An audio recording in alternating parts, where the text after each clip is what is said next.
In late Universal Century 0080, Mars-based Xeon have formed a partnership with Axis Xeon, later to be Neo Xeon, to invade the Earth sphere. This partnership extended to technicalities such as mobile suit development, in addition to the direct collaboration with the Chester Junior fleet. With this collaboration, mobile suits like the Wolf and the Fenris Wolf have been used. Xeon Mars, which is strongly aware of the iconography and traditions of former Principality of Xeon, also made new mobile suits of these MS icons, such as the Gelgoog III art type, which was the successor to the most iconic Xeon mobile suit, the Gelgoog II. A DOM successor from the Drazen, appropriately named the DOM III. Xeon Mars use, which was more suited for ground combat like its predecessor. With this trend, it was natural that the Gelgoog was to have a successor. Axis has developed the MS-14J Gelgoog Jaeger. During this, the Gelgoog was used to train recruits, and there were also refurbishment of old mobile suits and relatively new mobile suits used by commanders. But Xeon Mars was not satisfied with reuse of just old clunky weapons, so they have now started development of something new. Using the data of the MS-14J Gelgoog Jaeger, the MS-14J.zm stands for Xeon Mars Gelgoog III was developed.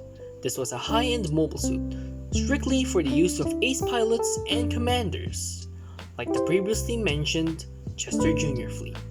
This was supposed to be sent to Earth Sphere, but after a regional war broke out, more production of this mobile suit was sorely delayed. If you follow my various social media accounts or see me post this on mainly Facebook, you may have asked me, okay, where's the Gelgoog II?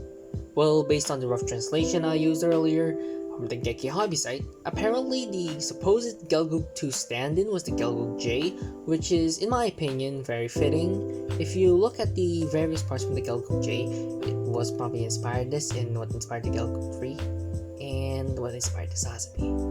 Anyways, now about the build. I used the high-grade Sazabj as a base for this MS, the Messer Shield, a scratch-built head, majority scratch build. The main head was the Dovin Wolf head, the Dovin Wolf head, but the other parts were scratch built, like the antenna and the Gelgoog fin. And a weapon that I kit bashed from scraps I had lying around, which was inspired by the Nightingale.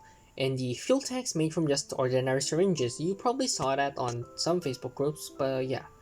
Everything else was obviously scratch built, like the front skirts, and like I aforementioned, Gelgoog head fin, and the Gelgoog antenna, and a mix of plot plate and scraps from the rocket boosters on its backpack. The paints I used are Armored Komodo paints, which is the majority is custom mixed, so I can't really tell you what paints I used because, well, I mixed everything. And yeah, now I finally have a Gelgoog III on my shelf. The first time I saw this art, I was like, oh my god, I wanted to have that thing. And recently I've been looking at the Gelgoog Jaeger and I was surprised that why haven't they reprinted this yet? It looks so good. Like, if I could get a Gelgoog Jaeger, I'll probably buy one and probably do one. But if you saw my Twitter posts, I'm doing the TR2 Bigwig next. So yeah, look forward to that.